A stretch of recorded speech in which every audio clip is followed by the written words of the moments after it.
What after 12th, बड़ा ही complicated सा question है, बड़ा ही कंफ्यूजिंग सा क्वेश्चन है। और आप लोगों से मैंने एक क्वेश्चन पूछा था कि आपको आगे कौन से कोर्सेज के बारे में इंफॉर्मेशन पता है या कौन से कोर्सेज के बारे में आप इंफॉर्मेशन जानना चाहते हैं। तो ये हमने कुछ 4 से 5 दिन हो गए अपनी कम्युनिटी पर अपलोड किया था। काफी सारे बच्चों ने अपनी क्वेरीज डाली। मैंने सारे के सारे डाउट्स, सारे की सारी क्वेरीज इकट्ठी करके आपके आंसर्स देने की कोशिश की है। और जिनके कमेंट्स अगर छूट गए होंगे, अगर किसी एक पर्टिकुलर कोर्स के बारे में मैंने बताया नहीं होगा, तो I sincerely apologise for that. आप वापस से कमेंट कीजिए, मैं कोशिश करूंगी आपके कमेंट का रिप्लाई करने की, ताकि आपकी क्वेरी भी पूरी तरीके से सॉल्व हो सके। तो व्हाट आफ्टर 12th, इसके बारे में तो बहुत सारे लोग बोलते हैं और बहुत सारे लोग अलग अलग इंफॉर्मेशन भी देते हैं।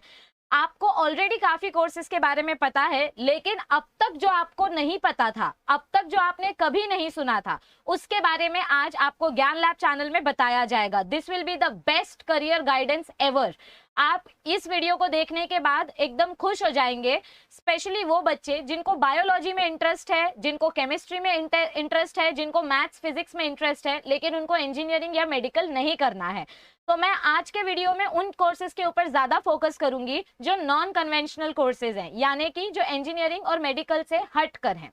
तो चलिए स्टार्ट करते हैं। बस स्टार्ट करने से पहले मेरी एक ही रिक्वेस्ट है कि इस वीडियो को 11th स्टैंडर्ड के स्टूडेंट्स के साथ जरूर शेयर करना और इस वीडियो को एंड तक जरूर देखना, क्योंकि एंड में मैंने कुछ स्कॉलरशिप एग्जाम्स के बारे में बताया है जो फाइनेंशियली पुअर बैकग्राउंड वाले स्टूडेंट्स के लिए बहुत ज्यादा हेल्पफुल होगा। क्योंकि कुछ कमेंट्स में ऐसा भी था कि वो आगे पढ़ना चाहते हैं, लेकिन साथ ही साथ वो अपनी फैमिली को सपोर्ट भी करना चाहते हैं। तो वीडियो को एंड तक जरूर देखना, क्योंकि एंडिंग में मैंने स्कॉलरशिप एग्जाम के बारे में बताया है, जो बहुत ब्यूटीफुल, बहुत सिंपल और बहुत ही इंपॉर्टेंट एग्जाम होता है और वो एग्जाम आपको बहुत ज्यादा टाइम तक हेल्प करेगा। तो वीडियो को एंड तक देखना। 11th स्टैंडर्ड के स्टूडेंट्स के साथ ये वीडियो शेयर करना, क्योंकि बहुत सारे स्कॉलरशिप एग्जाम्स 11th के बच्चे भी दे सकते हैं। तो चलिए स्टार्ट करते हैं आज के सेशन के साथ।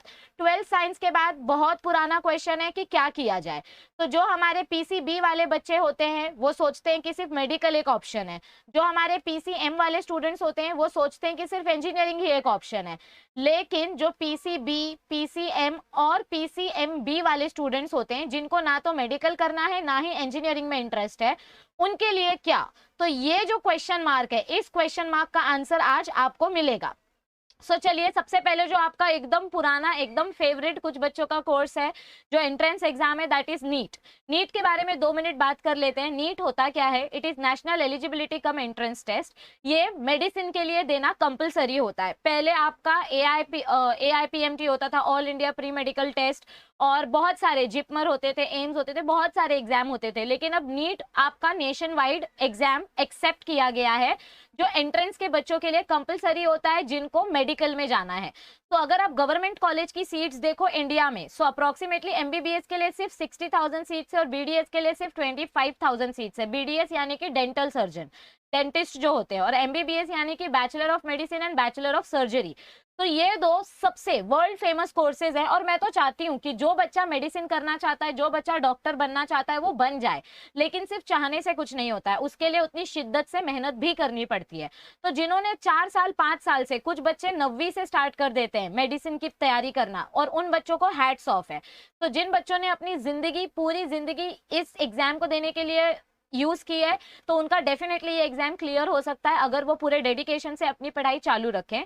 नीट का फॉर्म अभी तक आया नहीं है, उसका टेंटेटिव एग्जाम का डेट आ गया है कि अगस्त में होगा। यूजुअली ये एग्जाम हर साल मई में हुआ करता था, लेकिन इस साल पैंडेमिक के वजह से ये अगस्त में अनाउंस किया गया है। जैसे आपके 12th के एग्जाम्स की डेट आ जाएगी, वैसे ही आपका फॉर्म भी रिलीज हो जाएगा और आपका एग्जाम डेट भी कंफर्म हो जाएगा। जैसे ही नीट का फॉर्म अपलोड होगा, जैसे ही नीट का फॉर्म अवेलेबल होगा, हम आपको नोटिफिकेशन दे देंगे। आप हमारी चैनल के साथ बने रहिए। तो ये कुछ साइट्स हैं जहां पर आप अलग अलग कॉलेजेस, उसका फीस स्ट्रक्चर, उसका एडमिशन क्राइटेरिया, सब कुछ आप यहाँ पर चेक कर सकते हैं। ये आपके नीट के फॉर्म का वेबसाइट है और ये कट ऑफ के लिए वेबसाइट है। ये पूरी की पूरी पीडीएफ मैं आपको टेलीग्राम ग्रुप पे दे दूंगी, या आप इस वीडियो का जो डिस्क्रिप्शन है, उस डिस्क्रिप्शन पे दी हुई लिंक पर क्लिक करोगे तो आपको गूगल ड्राइव पे डायरेक्टली ये पूरा पीडीएफ मिल जाएगा। वहां से ये पीडीएफ डाउनलोड कर सकते हैं। तो ये था नीट के बारे में। नीट बहुत ब्यूटीफुल कोर्स है, लेकिन जिनका नीट क्लियर नहीं हो पाता तो उनको निराश होने की जरूरत नहीं है, क्योंकि आज मैं उनके लिए ऐसे कोर्सेज लेकर आई हूँ जो नीट के अलावा भी आपकी लाइफ नीट से ज्यादा ब्यूटीफुल बना सकता है। सेकेंड कोर्स है पीसीएम के बच्चों के लिए, आईआईटी जेईई, बहुत ज्यादा वर्ल्ड फेमस कोर्स है, Indian institute of technology joint entrance exam. जो बच्चे इंजीनियरिंग के लिए एम करते हैं, आर्किटेक्चर के लिए एम करते हैं, उनके लिए ये एग्जाम बहुत इंपॉर्टेंट है। आईआईटी कॉलेजेस की मैं जितनी तारीफ करूं उतनी कम है। तो आईआईटी जेईई के 2 पेपर्स होते हैं, एक होता है जेईई मेन और एक होता है जेईई एडवांस्ड। आप ऑलरेडी इसके बारे में मुझसे ज्यादा जानते हो। जिनको सिर्फ इंजीनियरिंग करनी है, IT engineering, CS engineering, mechanical, civil, बहुत सारे, इलेक्ट्रिकल, इलेक्ट्रॉनिक्स, ऐसे बहुत सारे अलग अलग फील्ड्स हैं, तो उनको पहले जेईई मेन देना पड़ता है। जेईई मेन अगर आपने दिया और आप एडवांस के लिए अगर क्वालिफाई नहीं हुए, आपने जेईई मेन दिया, अगर आप एडवांस के लिए क्वालिफाई नहीं हुए, फिर भी आपको अच्छा गवर्नमेंट कॉलेज मिल सकता है। अगर आपको आईआईटी का कॉलेज चाहिए तो आपको मेन के साथ साथ एडवांस में भी क्लियर होना पड़ेगा। अगर आप सिर्फ जेईई मेंस में क्लियर हुए हो तो जेईई मेंस के बलबूते पर आप एनआईटी में एडमिशन ले सकते हो, ट्रिपल आईटी में एडमिशन ले सकते हो, अलग अलग गवर्नमेंट इंजीनियरिंग कॉलेजेस और आर्किटेक्चर के फील्ड में भी आप एडमिशन ले सकते हो।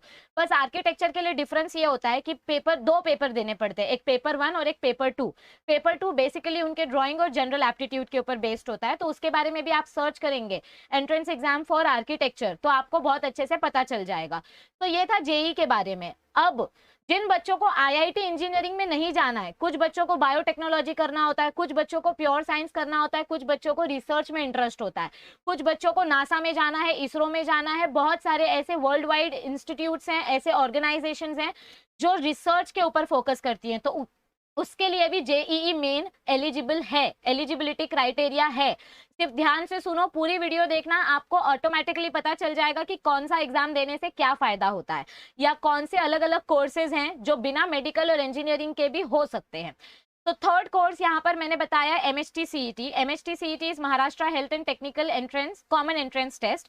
तो ये 2 ग्रुप्स में होता है, पीसीबी और पीसीएम। पीसीबी वाले बच्चे जो हैं वो फार्मेसी के लिए अप्लाई कर सकते हैं, और पीसीएम वाले जो बच्चे हैं वो इंजीनियरिंग के लिए अप्लाई कर सकते हैं। सो एमएचटी सीईटी पहले हुआ करता था इंजीनियरिंग, एमबीबीएस सबके लिए, लेकिन अब गवर्नमेंट ने अलग अलग कैटेगराइज कर दिया है। मेडिसिन के लिए सिर्फ नीट, इंजीनियरिंग के लिए सीईटी और आईआईटी। देखो सीईटी और आईआईटी में क्या फर्क है। आईआईटी जेईई जब आप एग्जाम देते हो तो उससे आपको NIT, national institute of technology, IITs में एडमिशन मिलता है, और सीईटी देने से आपको इंडियन इंस्टीट्यूट ऑफ टेक्नोलॉजी में एडमिशन नहीं मिलेगा, आपको नॉर्मल इंजीनियरिंग कॉलेजेस में एडमिशन मिलेगा।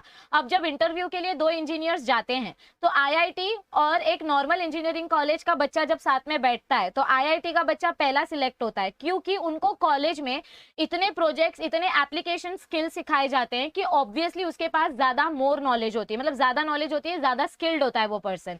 तो आईआईटी कॉलेज सबसे बेस्ट है इंजीनियरिंग के लिए, उसके बाद आपके बाकी के गवर्नमेंट कॉलेजेस आते हैं। तो जिनको आईआईटीज में नहीं मिला कोई बात नहीं है, जिनको इंजीनियरिंग करना ही है तो वो सीईटी भी दे सकते हैं। सीईटी के बेसिस पर भी एक्सीलेंट एडमिशन मिलता है। सीईटी का एक फायदा फटाक से बता देती हूँ, मेरे खुद का एक स्टूडेंट था पिछले साल, उसको सीईटी में पीसीएम में 95 परसेंटाइल आए थे। 95 परसेंटाइल के बेसिस पर एक स्पेशल कोटा होता है ओपन कैटेगरी वालों के लिए। आपको एससी, एसटी, बहुत सारे कोटास पता होंगे, लेकिन ये पता नहीं होगा कि ओपन कैटेगरी के लिए एक कोटा होता है जिसको हम बोलते हैं TFWS सीट। क्या बोलते हैं उसको? Tuition fee waiver scheme. ये एक ऐसी सीट होती है जो हर कॉलेज में सिर्फ 2% होती है, हर कॉलेज में 2% सीट्स अवेलेबल होती हैं। ये सीट अगर आपको मिल जाए तो अगर आपके कॉलेज की फीस 1,20,000 है तो आपको सिर्फ 20,000 भरना पड़ेगा, 1 लाख नहीं भरना पड़ेगा। मतलब आपके सिर्फ जो ट्यूशन फीस होगी, जो लेक्चर की फीस होगी, सिर्फ वही भरना पड़ेगा।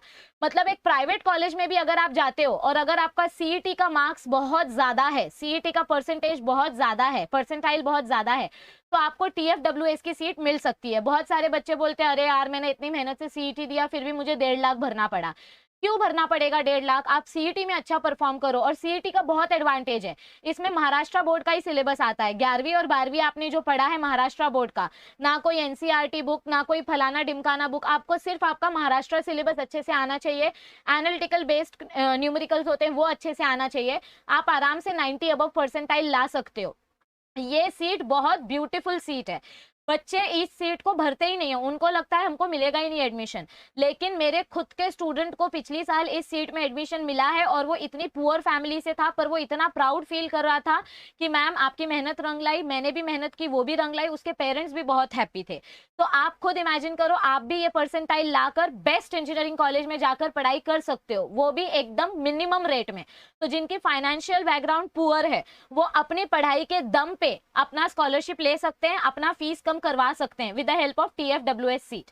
तो ये था MST CET के बारे में। MST CET से 2 कोर्सेज, बायोलॉजी वाले जो बच्चे होते हैं, PCB के ग्रुप के जो बच्चे होते हैं, उनके पास 2 कोर्सेज अवेलेबल होते हैं।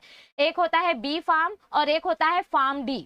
देखो दोनों में क्या डिफरेंस है। B फार्म जो होता है ये 4 साल का कोर्स होता है, इसके बाद आपको बैचलर की डिग्री मिलती है।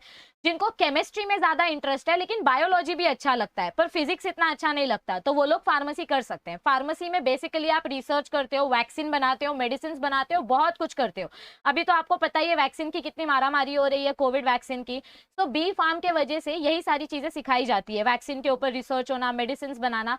और D फार्म क्या, सॉरी D फार्म नहीं है, फार्म D। देखो मैंने अभी गलती से क्या बोला, D फार्म।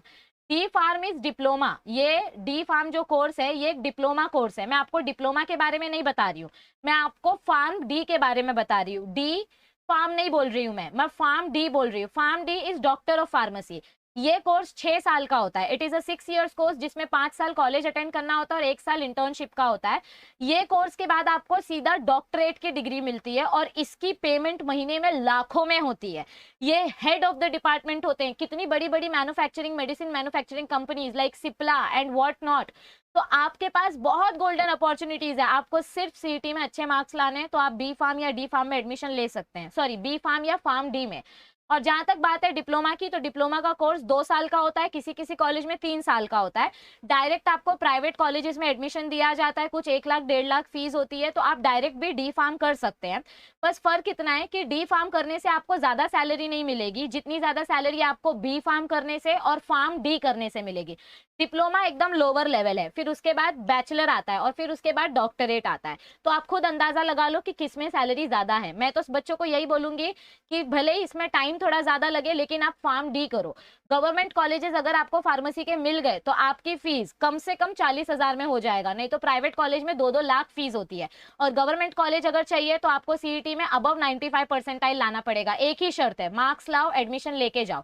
यहाँ पे आपको अलग अलग कॉलेजेस का रैंक, उसकी लिस्ट, उसके क्राइटेरिया के बारे में सब मिल जाएगा। मैं बार बार बोल रही हूँ, ये पीडीएफ आपको हमारे टेलीग्राम ग्रुप पे मिल जाएगी, या इस वीडियो के नीचे जो लिंक दी है मैंने उस डिस्क्रिप्शन के लिंक को भी आप क्लिक करोगे तो आपको ये पीडीएफ मिल जाएगा। अब है मेरा फेवरेट कोर्स। अब हम बात करेंगे सारे नॉन कन्वेंशनल कोर्सेज के बारे में, मतलब जो सदियों पुराने हैं, जो सालों से चले आ रहे हैं, लेकिन आपको इसके बारे में कुछ इन्फॉर्मेशन नहीं है। कोई कॉलेज, कोई टीचर, कोई क्लासेस इन कोर्सेज के बारे में नहीं बताता है। इधर तक कि बहुत लिमिटेड यूट्यूबर्स ने इन कोर्सेज के बारे में बताया। तो मैं आज आपके लिए इन कोर्सेज के बारे में इन्फॉर्मेशन लेकर आई हूँ। सबसे पहला नॉन कन्वेंशनल कोर्स है आपका बीएससी रिसर्च। कौन सा है? BSc research. जिन बच्चों को बायोलॉजी में रिसर्च करना है, उनको एचआईवी वायरस के बारे में पढ़ना है, उनको एंजाइम्स के बारे में पढ़ना है, डीएनए के बारे में पढ़ना है, जिनको केमिस्ट्री में रिसर्च करना है, जिनको एनवायरमेंटल साइंस में इंटरेस्ट है, मैथमेटिशियन बनना चाहते हैं, फिजिक्स में इंटरेस्ट है लेकिन इंजीनियरिंग नहीं करना है, तो उन बच्चों के लिए ये सबसे बेस्ट सोल्यूशन है बीएससी रिसर्च। और मैं तो हमेशा बच्चों को यही बोलती हूँ कि अगर बीएससी करना ही है तो टॉप के कॉलेज से करो, चिंदी कॉलेज से करके कोई फायदा नहीं है। देखो कोई भी कॉलेज खराब नहीं होता है, कॉलेजेस सारे अच्छे होते हैं, लेकिन बेस्ट कॉलेज अपना अलग ही लेवल होता है। बेस्ट कॉलेजेस में टॉप कंपनीज आती हैं, टॉप सैलरी होती है और टॉप की लाइफ हो जाती है। सो बीएससी करना है तो बेस्ट कॉलेज से करो। और one of the best colleges for BSc is IISc Bangalore. कौन सा कॉलेज है? Indian institute of science Bangalore. ये एक ही कॉलेज है पूरे इंडिया में, बैंगलोर में। यहाँ पर 120 सीट्स है और ये सारे सब्जेक्ट्स आपको अवेलेबल हैं। आपका 4 साल का कोर्स होता है। फर्स्ट ईयर सारे बच्चों के लिए कॉमन होता है, सब सब्जेक्ट्स कॉमन होते हैं। सेकेंड ईयर में आप अपना स्पेशलाइजेशन सिलेक्ट कर सकते हो। इसके लिए एलिजिबिलिटी क्या है? आपके पास आप 12th पास होने चाहिए, पीसीएम सब्जेक्ट कंपलसरी होना चाहिए। पीसीएम के साथ अगर आपने bio, statistics, electronics, computer science अगर ऐसे सब्जेक्ट्स लिए हैं तो भी आप एलिजिबल हो, लेकिन पीसीएम कंपलसरी सब्जेक्ट है। तो इसमें एडमिशन लेने के लिए आपका क्राइटेरिया क्या है, जो मैं आपको बता रही थी, स्कॉलरशिप एग्जाम, जो मैं एंडिंग में आपको बताऊंगी, KVP KVPY, अगर आपने वो एग्जाम दिया है तो आप इस कॉलेज का फॉर्म भर सकते हो। समझो KVPY का एग्जाम आपने नहीं दिया लेकिन आपने JEE मेन दिया है और JEE मेन में अगर आपके अच्छे मार्क्स आए हैं तो उसके बेसिस पे भी आप इस कॉलेज का फॉर्म भर सकते हो, या JEE एडवांस्ड और नीट के बेसिस पे भी आप इस कॉलेज का फॉर्म भर सकते हो। और सबसे सबसे सबसे अच्छी गुड न्यूज ये है कि अभी भी आपके पास मौका है, आप अभी भी इस कॉलेज का एप्लीकेशन फॉर्म भर सकते हो, क्योंकि इसकी डेट जो है वो एक्सटेंड हो गई है May 30 तक। बेसिकली इसका डेडलाइन खत्म हो चुका था लेकिन पैंडेमिक के वजह से जो कॉलेज के अथॉरिटीज हैं उन्होंने थोड़ा सा डेट एक्सटेंड कर दिया है।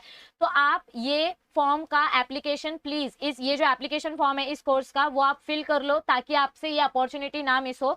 अगर आपको इसके एडमिशंस प्रोसेस के बारे में और ज्यादा डिटेल में जानना है तो आप बेझिझक होकर ये जो वेबसाइट मैंने यहाँ दी है इस लिंक पे क्लिक करो। देखो इतने दिन मैंने इसलिए लगा दिए ये वीडियो बनाने में क्योंकि मैं पूरी रिसर्च और पूरी एनालिसिस कर रही थी कि आपके पास जो भी इंफॉर्मेशन जाए वो फुल प्रूफ हो, आधी इंफॉर्मेशन ना मिले।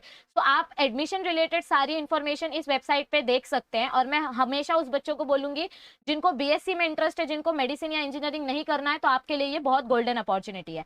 अब इसके बाद नेक्स्ट आता है अपना Eicher. Eicher is one of the best institute for research, it is one of the best institute for research. ये अलग अलग स्टेट्स में है, पुणे, भोपाल, कोलकाता, मोहाली, तिरुपति, बरहामपुर, तिरुवनंतपुरम। तो ऐसे अलग अलग जगह पर आइसर के ब्रांचेस हैं। जिन बच्चों को नासा लेवल, इसरो लेवल, ऐसे अलग अलग लेवल के साइंटिस्ट बनना है, जिनको साइंटिस्ट बनने की चाहत है, जिनको डॉक्टर इंजीनियर नहीं बनना है पर जिनको साइंस पढ़ना है, जिनको बायोटेक्नोलॉजी करना है, जिनको बायोकेमिस्ट्री करना है, उनके लिए ये सबसे गोल्डन अपॉर्चुनिटी है। जिनको फिजिक्स पढ़ना है तो उनके लिए ये अपॉर्चुनिटी इसलिए अच्छी है क्योंकि यहाँ पर इंटीग्रेटेड कोर्स अवेलेबल है। इंटीग्रेटेड कोर्स मतलब क्या होता है, आपको BSc और MSc दोनों एक साथ डिग्री मिलेगा, मतलब BS MS, इसको डुअल डिग्री बोलते हैं। अगर आप नॉर्मल कोर्स करोगे तो 3 साल का BSc होता है, 2 साल का MSc होता है, लेकिन यहाँ पे आपको अलग अलग एडमिशन नहीं लेना पड़ता। एक बार अगर आपने एडमिशन ले लिया तो कंटिन्यू 5 साल के लिए आपका एडमिशन बुक हो जाता है। तो BS MS का 5 साल का डुअल डिग्री आपको मिलता है और इस डिग्री के साथ अगर आप किसी भी कंपनी में इंटरव्यू देने जाओगे तो कोई आपको मना कर ही नहीं सकता और इनकी सैलरी लाखों में होती है। इसकी एलिजिबिलिटी क्या होती है, आपको KVPY यानी वो जो स्कॉलरशिप एग्जाम में बताने वाली हूँ वो स्कॉलरशिप एग्जाम अगर आप क्लियर कर दिए हो तो आप आराम से आइसर में अप्लाई कर सकते हो। आपको बस एक छोटा सा आप KVPY के बेसिस पे अप्लाई करो, आपको कोई एग्जाम नहीं देना पड़ेगा। अगर आपने JEE एडवांस क्लियर किया है पर आपको इंजीनियरिंग करने में कोई इंटरेस्ट नहीं है तो भी आप आइसर में जा सकते हो। ये IIT के लेवल का होता है, आइसर IIT के लेवल का होता है। एक IIT इंजीनियर और एक आइसर का साइंटिस्ट दोनों सेम लेवल के होते हैं।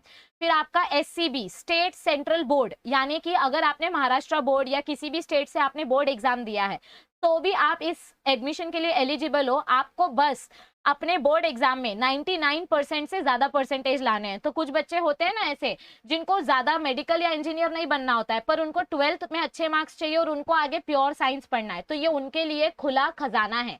आप अपने बोर्ड्स में 99% से ज्यादा परसेंटेज लेकर आओ तो जो 1% टॉपर होते हैं पूरे स्टेट में, जो 1% टॉपर होते हैं उन टॉपर्स को सिलेक्ट किया जाता है इस कोर्स के लिए और उनमें से सिर्फ उनका एक छोटा सा एप्टीट्यूड टेस्ट होता है, छोटा सा एंट्रेंस टेस्ट होता है और वो एलिजिबल हो जाते हैं यहाँ पर अप्लाई करने के लिए। ये बहुत गोल्डन अपॉर्चुनिटी है, मैं इसकी जितनी तारीफ करूँ उतनी कम है। अगर मुझे पता होता इसके बारे में तो मैं डेफिनेटली यहाँ पर फॉर्म भरती और मुझे किसी ने नहीं बताया, लेकिन एज ए टीचर ये मेरी रिस्पॉन्सिबिलिटी है कि मैं आपको बताऊं। तो इसका आपके पास एक अच्छा चांस ये है कि आप इस वेबसाइट पे हमेशा क्लिक करके चेक करते रहो क्योंकि इसका एप्लीकेशन अभी तक आया नहीं है, पैंडेमिक की वजह से लेट हो गया है।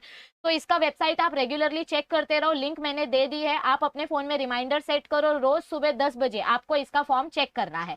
तो Eicher one of the beautiful field, you will earn in lakhs, you will become a scientist of the country. Now next comes NEST. NEST मतलब क्या होता है, नेशनल एंट्रेंस स्क्रीनिंग टेस्ट। ये भी आइसर के लेवल का है। यहाँ पर भी आपको 5 साल की MSc कोर्स की डिग्री मिलेगी, मतलब 3 साल का BSc, 2 साल का MSc। This is research based institute. ये भुवनेश्वर में यहाँ पर 132 सीट्स है और मुंबई यूनिवर्सिटी का जो एटॉमिक एनर्जी का डिपार्टमेंट है वहाँ 47 सीट्स है। जिनको रिसर्च करना है, मैं बार बार बोल रही हूँ, जिनको साइंस में इंटरेस्ट है, जिनको रिसर्च करना है, वो लोग ये कोर्सेज में अवेलेबल प्लीज अप्लाई करो। यहाँ पर ये कोर्सेज अवेलेबल है आपके लिए। आपको इनके बारे में पता नहीं था लेकिन मैं बता रही हूँ, इस वेबसाइट पे आपको सारी इन्फॉर्मेशन मिल जाएगी। और आपके पास सबसे गोल्डन अपॉर्चुनिटी ये है कि अभी भी आपके पास 6-7 दिन है इसका फॉर्म भरने के लिए। ये फॉर्म ऑलरेडी 30 अप्रैल को खत्म हो गया था, लेकिन गवर्नमेंट ने सोचा कि बच्चों को एक लास्ट चांस दिया जाए, तो इसका फॉर्म का डेट एक्सटेंड कर दिया गया है। आप लोग प्लीज इसका फॉर्म भरिए, इसका एग्जाम जून में होगा। अगर यहाँ पर एडमिशन मिल गया तो आपको कहीं भटकने की जरूरत नहीं है। इसकी फीस बहुत कम होती है और जो नाम होता है, जो सक्सेस मिलती है, उसकी कोई टक्कर नहीं है। कोई एमबीबीएस डॉक्टर इतना नहीं कमाएगा जितना एक नेस्ट से निकला हुआ साइंटिस्ट कमाएगा। It is one of the very beautiful field. अब हम बढ़ते हैं नेक्स्ट कोर्स की तरफ। तो अब बारी आती है हमारे नेक्स्ट कोर्स की, दैट इज ACET। इसके बारे में मैं 100% श्योर हूं कि गिने चुने 1 या 2 बच्चों को ही पता होगा। ACET एक ऐसा कोर्स है जिसमें मैथमेटिक्स लवर्स को बहुत ज्यादा एडवांटेज है। It is actual common entrance test. ये इसमें क्राइटेरिया सिर्फ एक ही है, आपने 12th की होनी चाहिए अच्छे मार्क्स के साथ, स्पेशली मैथमेटिक्स में आपके मार्क्स अच्छे होने चाहिए और इंग्लिश सब्जेक्ट होना कंपलसरी है। तो आपको ACET का एंट्रेंस एग्जाम देना होता है। बेसिकली एक्चुअल साइंस क्या होता है, यहाँ पर आप मैथमेटिक्स के साथ डील करते हो, अलग अलग कम्युनिकेशन, अलग अलग टेक्निक, अलग अलग एनालिसिस, अलग अलग डेवलपमेंट्स आप सीखते हो मैथमेटिक्स से रिलेटेड। और आपको इंडिया में टोटल आपको 15 एग्जाम देने पड़ते हैं। ये 15 एग्जाम 4 अलग अलग कैटेगरीज में डिवाइडेड है, CT, CA, ST, SA। ये एग्जाम देने के बाद आपको जो डिग्री मिलती है एक्चुरिस्ट की, ये डिग्री आप कहीं पर भी किसी भी कंपनी में लेकर जाओ, आपको एक्चुरिस्ट की जो पोजीशन मिलेगी, you will earn in lakhs and crores. आप लाखों करोड़ों में कमाओगे, लेकिन इसके लिए मेहनत भी उतनी ही ज्यादा लगती है। ये बहुत पुराना एग्जाम है। वैदिक साइंस जो होता है, वैदिक मैथमेटिक्स जो होता है, उसको ध्यान में रख के ये एंट्रेंस एग्जाम बनाया गया है। और ये स्पेशली उन बच्चों के लिए जिनको ना फिजिक्स, ना केमिस्ट्री, ना बायो पसंद है, जिनको मैथ्स पसंद है, तो उनके लिए ये बहुत गोल्डन अपॉर्चुनिटी है और इसको मिस करना मतलब बेवकूफ़ी होगी। तो इसका अनफॉर्चुनेटली डेट जा चुका है, इसका एग्जाम भी हो चुका है, लेकिन जो बच्चे 11th में हैं उनके पास ये गोल्डन अपॉर्चुनिटी है।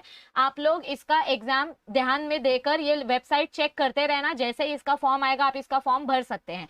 तो और इसका सिलेबस, इसका क्वेश्चन पेपर, सारे सैंपल्स आपको इन लिंक्स में मिल जाएंगे। सो मैं प्लीज आपसे रिक्वेस्ट करूंगी अपने जूनियर्स के साथ ये वीडियो शेयर करो। जो बच्चे 11th में हैं उनके लिए ये बहुत जरूरी है जानना कि आगे जाकर उनके लिए कौन कौन से ऑप्शंस अवेलेबल हैं। फिर नेक्स्ट अगर हम बात करें तो अब मैं कुछ कॉलेजेस के बारे में शॉर्ट में आपको बता देती हूँ, कहाँ पर कौन सा कोर्स बेस्ट तरीके से अवेलेबल है। समझो कुछ बच्चों को फिजिक्स अच्छा लगता है, लेकिन जरूरी नहीं है कि वो इंजीनियरिंग करें, तो वो BSc ऑनर्स की डिग्री ले सकते हैं। ऑनर्स और नॉर्मल BSc में क्या फर्क होता है, ध्यान से सुनो। नॉर्मल BSc की डिग्री जो होती है और ऑनर्स BSc जो होता है, दोनों में जमीन आसमान का फर्क है। नॉर्मल BSc में आपको ज्यादातर एकेडमिक्स और थ्योरी में पढ़ाया जाता है, और ऑनर्स BSc जो होता है यहाँ पे एप्लीकेशन बेस्ड स्टडी की जाती है।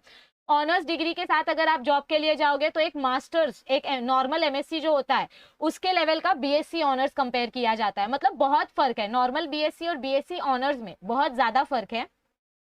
तो दिल्ली में एक सेंट स्टीफेंस कॉलेज है, वहां का 12th का कट ऑफ 96 to 97% है। अगर आपका 95% भी आया है बोर्ड्स में तो भी आपको एडमिशन नहीं मिलेगा।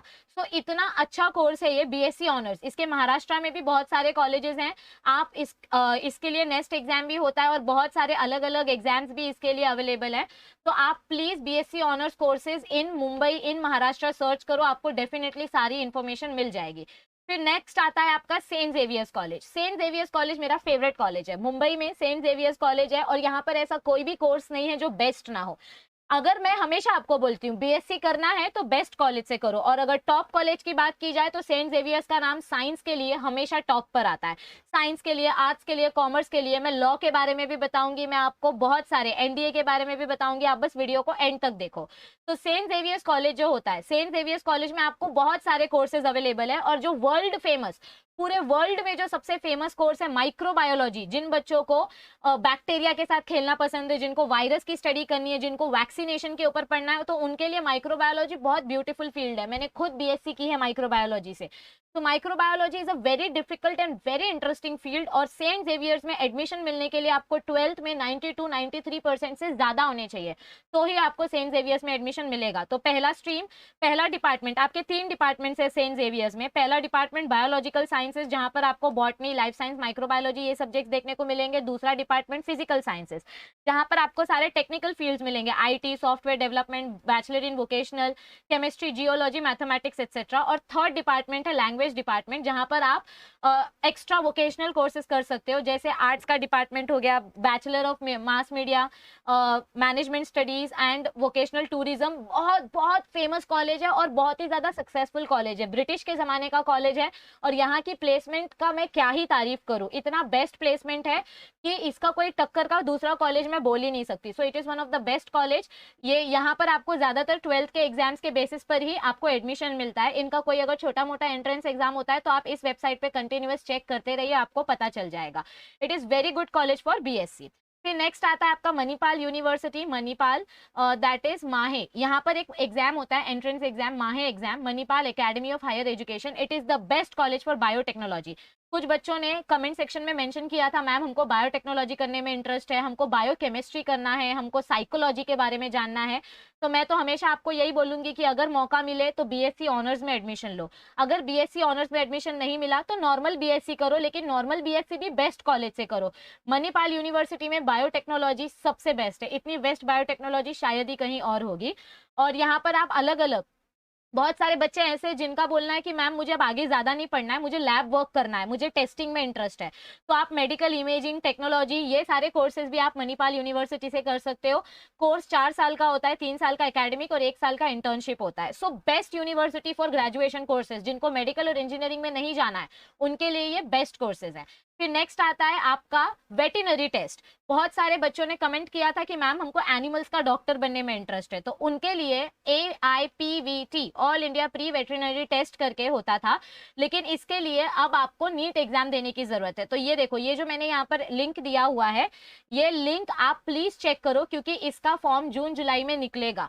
ये बहुत बहुत बहुत ज्यादा सक्सेसफुल कोर्स है। बहुत कम बच्चे यहाँ पर एडमिशन लेते हैं, थोड़ा सा महंगा कोर्स होता है, लेकिन जिनके पास फाइनेंशियल सपोर्ट है, जिनके पास पैसा है और जिनको डॉक्टर बनना है, जिनको एनिमल्स पसंद हैं, जिनको आगे जाकर, क्योंकि आपको भी पता है कि कितने ज्यादा एनिमल वेलफेयर ऑर्गेनाइजेशंस बन रहे हैं, गवर्नमेंट भी कितना ज्यादा एनिमल्स के लिए कर रही है। तो आगे जाकर आपका वेटरनरी डिग्री बहुत काम आएगा, आप लाखों करोड़ों में कमाओगे। एक एक, अगर किसी के पास पेट एनिमल होगा तो एक एक ट्रीटमेंट के कितने ज्यादा पैसे लेते हैं ये तो आपको पता ही होगा। So it is one of the beautiful course. आपको ये लिंक चेक करना, यहाँ पर आपको एंट्रेंस एग्जाम के बारे में सारी इन्फॉर्मेशन मिल जाएगी।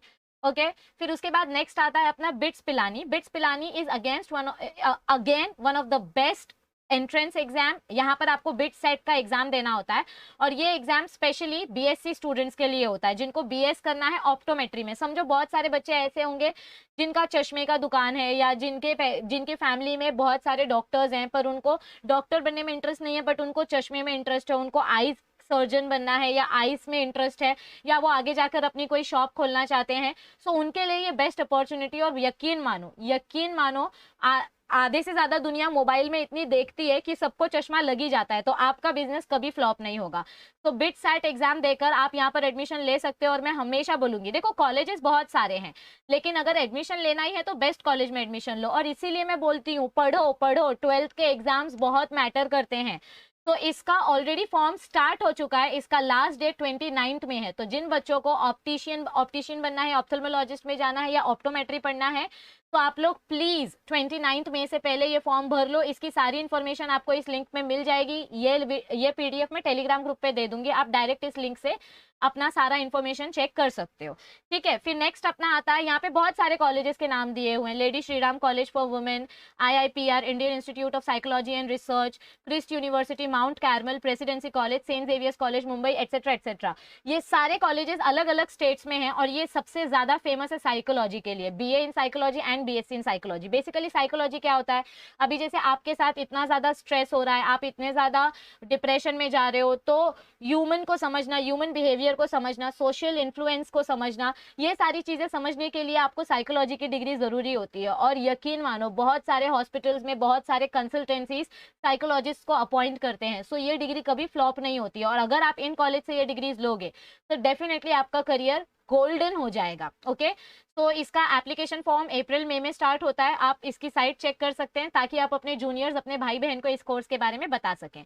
अब नेक्स्ट, जिनको एग्रीकल्चर में इंटरेस्ट है, मेरे बच्चे जिनको खेती में बहुत इंटरेस्ट है, उनके बारे में ये बहुत ब्यूटीफुल इंफॉर्मेशन है। सो ध्यान से सुनना। ICAR Indian council of agricultural research, ये एक एंट्रेंस एग्जाम कंडक्ट करता है। अगर आपको एग्रीकल्चर में इंटरेस्ट है तो आपके पास 2 ऑप्शन है, stream A and stream B। समझो आपने ट्वेल्थ में पीसीबी का सब्जेक्ट लिया था तो आप यहाँ से बीएससी ऑनर्स कर सकते हो। कौन से सब्जेक्ट में? एग्रीकल्चर, हॉर्टिकल्चर, फिशरीज, सेरिकल्चर यानी कि सिल्क वर्म के साथ डील करना, बायोटेक्नोलॉजी, जिनको बायोटेक्नोलॉजी इंजीनियर बनना है, जिनको बायोटेक्नोलॉजी में पढ़ाई करनी है, थोड़े से महंगे कोर्सेज हैं, लेकिन अगर इन इंस्टीट्यूट से आप अपना डिग्री लेके निकलोगे तो आपके टक्कर का कोई दूसरा खड़ा नहीं हो पाएगा आपके सामने। और अगर आपने पीसीएम सब्जेक्ट लिया था तो आप बीटेक की डिग्री ले सकते हो, यानी कि आप इंजीनियर बन सकते हो। तो मैंने तुमको लेक्चर्स के टाइम पे बताया था, जब मैं ऑफलाइन जूम का लेक्चर लेती थी तब भी मैंने आपको बताया था कि एग्रीकल्चर, डेयरी फार्म मैनेजमेंट, गाय बैल पाल लो, आपको उससे ज्यादा पैसा मिलेगा इंजीनियरिंग से ज्यादा। तो agriculture, dairy farm management, animal husbandry, इस सब में बहुत बहुत बहुत ज्यादा स्कोप है और Indian council of agricultural research में आप एडमिशन ले सकते हो। इसका एक एडवांटेज ये है, अभी तक फॉर्म निकला नहीं है, आप ये वेबसाइट चेक करते रहो, आपको एप्लीकेशन फॉर्म के बारे में जल्दी पता चल जाएगा। फिर नेक्स्ट आता है RLBCAU, ये भी सेम एग्रीकल्चरल जैसा ही है, ये रानी लक्ष्मीबाई है, मतलब ये उत्तर प्रदेश का एक इंस्टीट्यूट है।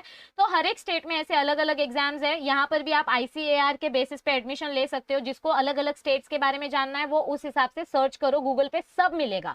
ओके, फिर आता है IIFPT, this is food processing technology. देखो मैं तुमको बता दूं, मुझे खाना बहुत पसंद है, पूरी दुनिया खाने के पीछे पागल है। फूड इंडस्ट्री एक ऐसी इंडस्ट्री है जो कभी फ्लॉप नहीं हो सकती। हाँ, अभी पैंडेमिक की वजह से होटल्स थोड़े से मतलब प्रॉब्लम में चल रहे हैं, लेकिन आने वाले साल में इतना ज्यादा बिजनेस है फूड टेक्नोलॉजी में, फूड इंडस्ट्री में। कोई भी होटल, कोई भी इंडस्ट्री जहां पर भी खाने का काम होता है तो वहां पर हमेशा याद रखो एक फूड टेक्नोलॉजिस्ट, एक फूड इंस्पेक्टर अवेलेबल होना ही चाहिए। और उनकी इनकम लैक्स में होती है, हजारों में नहीं, लाखों में होती है। तो अगर आपको फूड टेक्नोलॉजी इंजीनियरिंग करने में इंटरेस्ट है तो आपके लिए एंट्रेंस एग्जाम है IIFPT। इस एंट्रेंस एग्जाम को देकर आप बेस्ट कॉलेज और बेस्ट इंस्टीट्यूट से अपनी डिग्री ले सकते हो। और यहाँ पर जिन बच्चों ने JEE मेन का पेपर दिया है, देखो बहुत ज्यादा मार्क्स नहीं चाहिए, अगर आप बेसिक क्वालिफाइंग मार्क्स लाकर भी पास हुए हो तो आप JEE मेन के बेसिस पर भी यहाँ एडमिशन ले सकते हो। देखो ये बहुत अच्छी गुड न्यूज है। ओके, ये ऑलरेडी स्टार्ट हो चुका है, आप फटाफट से टाइम वेस्ट मत करो। जिन्होंने ऑलरेडी JEE मेन दे दिया है वो लोग इस लिंक पे जाओ, सारी इन्फॉर्मेशन आपको मिल जाएगी। फिर उसके बाद आता है आपका NIFTEM, national institute of food technology entrepreneurship and management. समझो आगे जाके किसी का होटल का बिजनेस है, उनको आगे न्यू होटल बनाने हैं, ढाबा खोलना है, तो आपको तो पता ही है कितना ज्यादा फूड बिजनेस चल रहा है, तो उससे रिलेटेड सारी चीजें, सारा मैनेजमेंट, टेक्नोलॉजी मैनेजमेंट, सब कुछ आपको यहाँ सिखाया जाता है। उसके लिए सेपरेट एग्जाम होता है NIFTEM का, या JEE मेन के बेसिस पे भी आप एडमिशन ले सकते हो। ये प्रोसेस भी स्टार्ट हो गया है, प्लीज मिस मत करो। जिनको साइंस अच्छा लगता है और साइंस को आगे कंटिन्यू करना है लेकिन खाने में, तो उनके लिए ये गोल्डन अपॉर्चुनिटी है। फिर आपका again agricultural engineering college and research institute Coimbatore, ये अलग स्टेट का है, पर सेम यहाँ पर आपको क्या बोला गया है कि 12th स्टैंडर्ड के जो टॉपर होते हैं उन टॉपर्स को सिलेक्ट किया जाता है और उनका बेसिकली शॉर्टलिस्ट किया जाता है। जो स्पेशल टॉपर्स होते हैं उनके कुछ मार्क्स कंसिडर किए जाते हैं, स्पेशली बायोलॉजी और केमिस्ट्री के, और उस बेसिस पे एडमिशन दिया जाता है बच्चों को। सीट सिर्फ 55 है, लेकिन कोई अप्लाई करता ही नहीं है, ये सीट्स खाली रह जाती हैं। तो अगर आपको एग्रीकल्चर में इंटरेस्ट है, अगर आप अलग अलग केमिकल्स, अलग अलग फूड क्रॉप्स, देखो BT cotton, BT crop, BT rice, इतनी सारी भिंडी, इतने सारे टोमेटो, पता नहीं हमने क्या क्या पढ़ा है बायोटेक्नोलॉजी के चैप्टर में, तो आपके पास ये गोल्डन अपॉर्चुनिटी है एग्रीकल्चर सीखने का। आप लाखों में कमाओगे, यकीन मानो। इसकी फीस बहुत कम होती है लेकिन इनकम बहुत ज्यादा होती है, और एडमिशन प्रोसेस भी सिर्फ एक ही बेसिस पे, 12th में टॉप करो। तो मैंने आपको हमेशा बोला है कि 12th में पढ़ो, 12th पढ़ोगे तो आपके लिए बहुत सारी अपॉर्चुनिटीज खुलेंगी। इसका एप्लीकेशन फॉर्म आप चेक करते रहो, इस वेबसाइट पे कभी भी निकल सकता है। फिर नीट फॉर पैरामेडिकल कोर्सेज, तो बहुत सारे बच्चों ने मुझसे पूछा था कि नर्सिंग के लिए क्या करना चाहिए, बहुत सारे बच्चों ने नर्सिंग के लिए पूछा था। तो देखो नर्सिंग की 2 डिग्री होती है, एक तो ऑनर्स या नॉर्मल BSc नर्सिंग, दोनों के लिए नीट कंपलसरी है। नर्सिंग के लिए नीट कंपलसरी है, लेकिन उसमें अगर आप 400 मार्क्स तक भी लेकर आते हो तो आपको बेस्ट नर्सिंग कॉलेज में एडमिशन मिल जाएगा। नर्सिंग पैरामेडिकल कोर्सेज क्या होते हैं, जो मतलब MBBS या BDS नहीं होते हैं, लेकिन जो उसके जैसे थोड़े कम डिफिकल्ट कोर्स होते हैं, जैसे ऑप्थाल्मिक टेक्निक्स यानी कि आई सर्जन या eye specialist, medical laboratory technology जिनको ब्लड टेस्टिंग, एक्सरे, ये मतलब टेक्नोलॉजिस्ट बनने में इंटरेस्ट है। मेरी एक फ्रेंड थी, उसने BA SLP किया है, ये कोर्स करने के बाद उसको डॉक्टर की डिग्री मिली। बेसिकली ये ऑडियो और स्पीच थेरेपी होती है।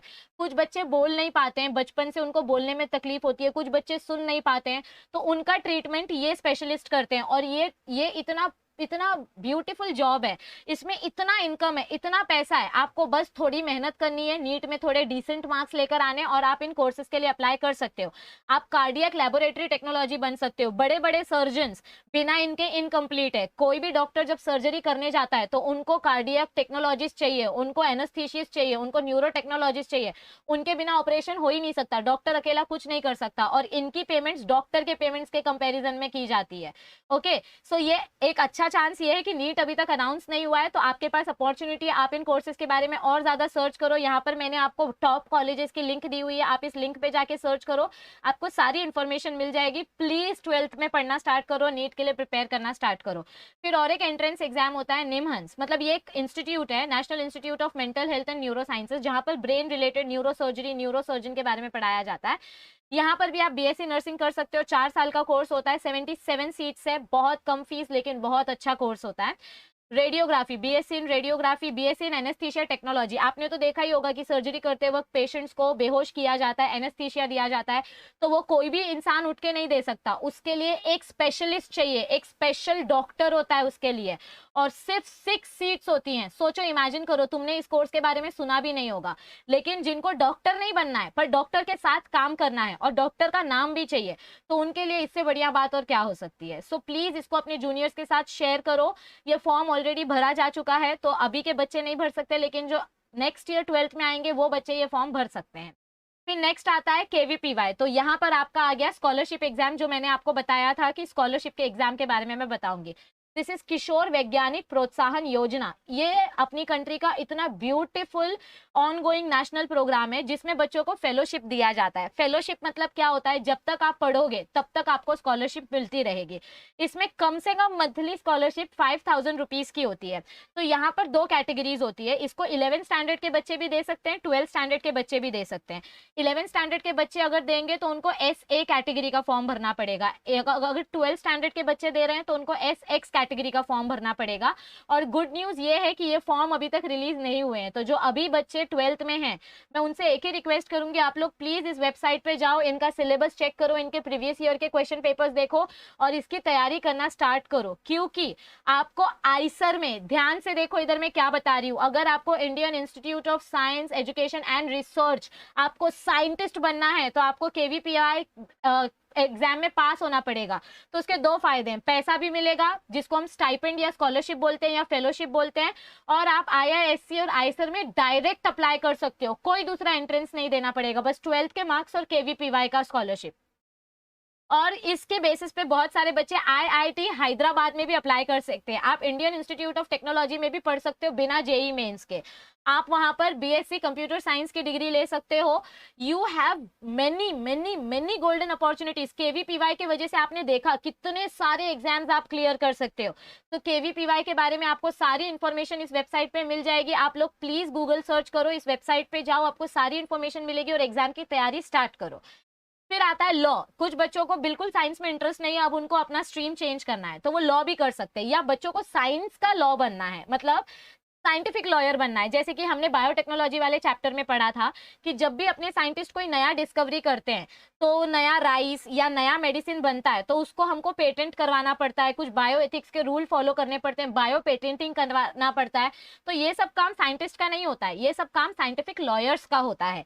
तो ये सारे काम करने के लिए आप लॉ की डिग्री ले सकते हो। जिन बच्चों को डायरेक्ट 12th स्टैंडर्ड के बाद लॉ पढ़ना होता है तो उनके लिए एक एंट्रेंस एग्जाम होता है CLAT. CLAT exam is only for students who have passed 12th exam. अगर समझो आपने 12th के बाद ये एंट्रेंस फॉर्म नहीं भरा तो आप फिर आपको ग्रेजुएशन करना पड़ेगा। आप किसी भी फील्ड से ग्रेजुएशन कर सकते हो, BSc BCom BA किसी भी फील्ड से कर सकते हो, और आपको फिर फॉर्म भरना पड़ेगा LSAT का। LSAT एक्चुअली आप 12th के बाद भी भर सकते हो और BSc के बाद भी भर सकते हो, कोई डिफरेंस नहीं है। BSc के बाद भरोगे तो आपको एक न्यू डिग्री मिलेगी, और अगर आप 12th के बाद ये फॉर्म भरते हो तो आपको BBA LLB ऑनर्स की डिग्री मिलेगी। लॉ में बहुत पैसा है, तुमने देखा होगा कि जो फेमस लॉयर्स होते हैं वो सिर्फ अपॉइंटमेंट के चार्जेस लेते हैं, आपसे मिलने के चार्जेस लेते हैं। और देखो अब आप बोलोगे कि मैम हमारे इधर तो लॉ कुछ काम का ही नहीं है, ऐसा नहीं है। हर एक स्टेट में, हर एक साइंटिफिक कंपनी में कंपलसरी लॉयर्स होते हैं। और बिलीव करो बहुत सारे साइंटिस्ट, मेरे खुद के जो टीचर्स हैं, उन्होंने अभी अभी पीएचडी खत्म किया और अब वो लॉ की पढ़ाई कर रहे हैं, क्योंकि एक बार उनके पास पीएचडी की डिग्री है, मतलब डॉक्टर उनके नाम के आगे है, प्लस अगर वो लॉ की पढ़ाई कर लेंगे तो उनके साल की इनकम 70 से 80 लाख होगी। तुम समझ रहे हो? बड़े बड़े एमएनसी कंपनीज जो होते हैं, मल्टीनेशनल कंपनीज, उनको लॉयर्स की जरूरत होती है, स्पेशली साइंटिफिक कंपनीज को। तो लॉ फील्ड बहुत अच्छी है। जिनको ज्यादातर साइंस में इंटरेस्ट नहीं है, इंजीनियर नहीं बनना, डॉक्टर नहीं बनना, नर्स नहीं बनना, तो उनके लिए बहुत गोल्डन अपॉर्चुनिटी है। आप इन वेबसाइट्स में जाकर इन कोर्सेज के बारे में पता कर सकते हो। Okay, LSAT already form start हो चुका है। जिनको लॉ में इंटरेस्ट है वो लोग प्लीज इस वेबसाइट पे जाओ। आपका फॉर्म का लास्ट डेट 14th में है और एग्जाम का डेट है 29th में। तो प्लीज प्लीज प्लीज आप लोग इस फॉर्म के बारे में चेक करो। एक बार ये अपॉर्चुनिटी छूट गई तो बहुत पछतावा होगा। फिर उसके बाद अपना नेक्स्ट कोर्स आता है टिसबैट। ये लास्ट अपना सेकेंड लास्ट स्लाइड है। TISSBAT, Tata institute of social sciences bachelors admission test. ये महाराष्ट्र में बहुत, मतलब अलग अलग स्टेट्स में भी है।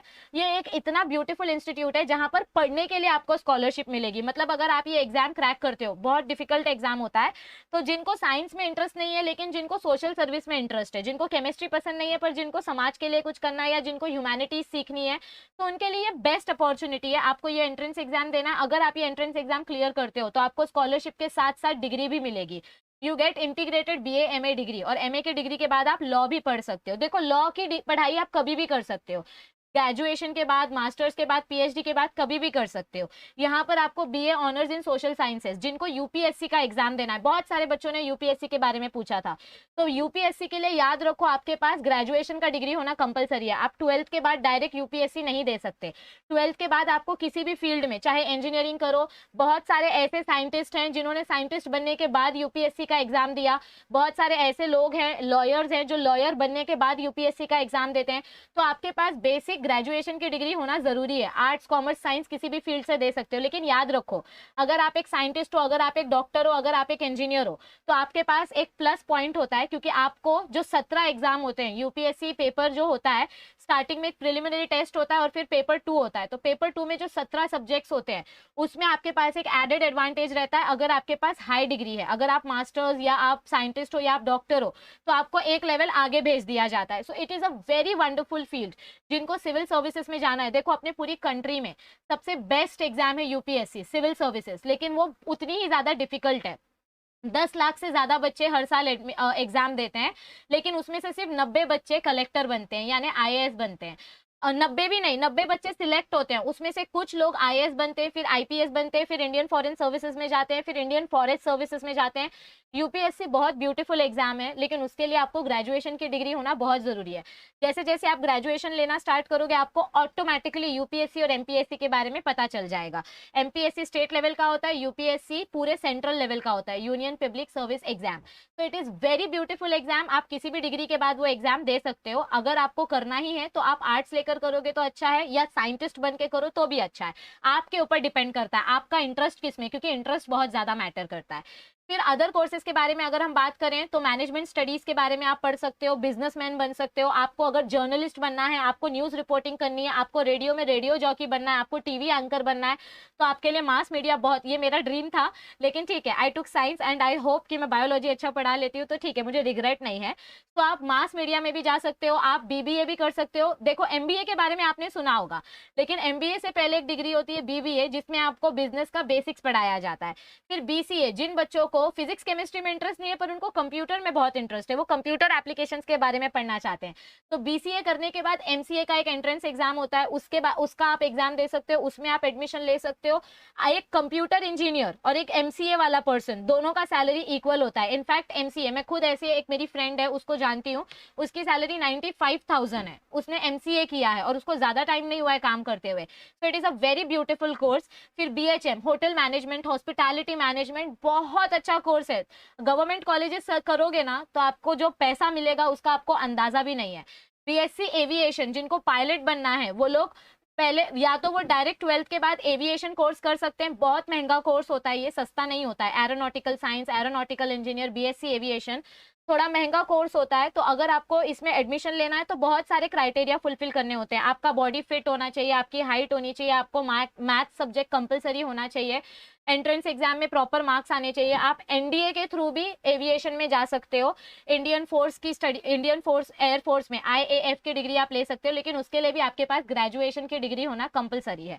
तो एविएशन पायलट के बारे में भी आप सर्च करो, आपको बहुत सारी इंफॉर्मेशन मिलेगी गूगल पे। जिनको न्यूट्रिशनिस्ट बनना है, जिनको चाइल्ड डॉक्टर बनना है, पीडियाट्रिस्ट बनना है, तो वो भी एक बहुत ब्यूटीफुल ऑप्शन है। ज्यादा एंट्रेंस एग्जाम्स नहीं है, बहुत सारे colleges without entrance exam admission लेते हैं। एनडीए नेशनल डिफेंस एकेडमी, इसकी तो मैं क्या ही बात करूं, इंडियन आर्मी के लिए अगर आपको काम करने मिलेगा तो उससे ज्यादा प्राउड का कोई दूसरा कोर्स हो ही नहीं सकता। और ऐसे बहुत सारे कोर्सेज है। आप जितने साइंस रिलेटेड कोर्सेज थे, मैंने उसके बारे में पूरी डिटेल में इंफॉर्मेशन देने की कोशिश की है। आई होप कि मैं आपको अच्छी तरीके से इंफॉर्मेशन दे पाई हूँ। फिर भी अगर इसके बावजूद आपका कोई डाउट है तो आप प्लीज कमेंट सेक्शन में मेंशन करो, मैं ट्राई करूंगी कि आपको रिप्लाई दे सकूं, आपके डाउट्स क्लियर कर सकूं। और मेरी एक ही रिक्वेस्ट है कि आप प्लीज प्लीज इस वीडियो को अपने जूनियर्स के साथ जरूर शेयर करना, क्योंकि 11th स्टैंडर्ड के स्टूडेंट्स को बहुत सारे कंफ्यूजन होते हैं कि आगे जाके साइंस में उनका क्या करियर बन सकता है। तो आप एक अच्छे सीनियर का फर्ज निभाओ, जैसे मैंने एक अच्छे टीचर का फर्ज निभाया है, और अपने जूनियर्स के साथ प्लीज इस वीडियो को शेयर करो।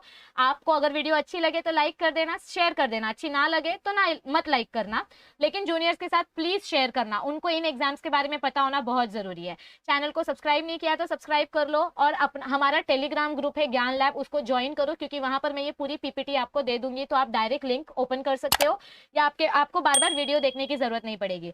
तो आई होप मैं आपको मैक्सिमम कोर्सेज के बारे में बता पाई। फिर भी अगर आपका कोई डाउट है तो आप प्लीज चैट बॉक्स कमेंट में आप बता दो, मैं आपको रिप्लाई करने का पूरा ट्राई करूंगी। या आप खुद से गूगल सर्च करो यार, दुनिया में इतनी इंफॉर्मेशन है ना गूगल पे कि आप देखते देखते थक जाओगे, लेकिन इंफॉर्मेशन खत्म नहीं होगी। और एक बात, जिनको टीचर बनना है तो वो भी बीएड कर सकते हैं, लेकिन उनको ग्रेजुएशन कंपलसरी है। तो आपको बीएससी बीए बीकॉम जो करना है आप वो करो, उसके बाद आप स्कूल टीचर के लिए भी अप्लाई कर सकते हो। या जिनको आगे पीएचडी करना है तो उनको बीएससी करना पड़ेगा, फिर एमएससी करना पड़ेगा, और फिर उसके बाद नेट और सेट का एग्जाम होता है। नेट पीएचडी के लिए इंपॉर्टेंट है, और सेट एग्जाम कॉलेज टीचर बनने के लिए इंपॉर्टेंट है। तो इसके बारे में गूगल सर्च करो, आपको भर भर के इंफॉर्मेशन मिलेगी। चलो मिलते हैं जल्दी, thank you, stay tuned, please share this video, see you soon.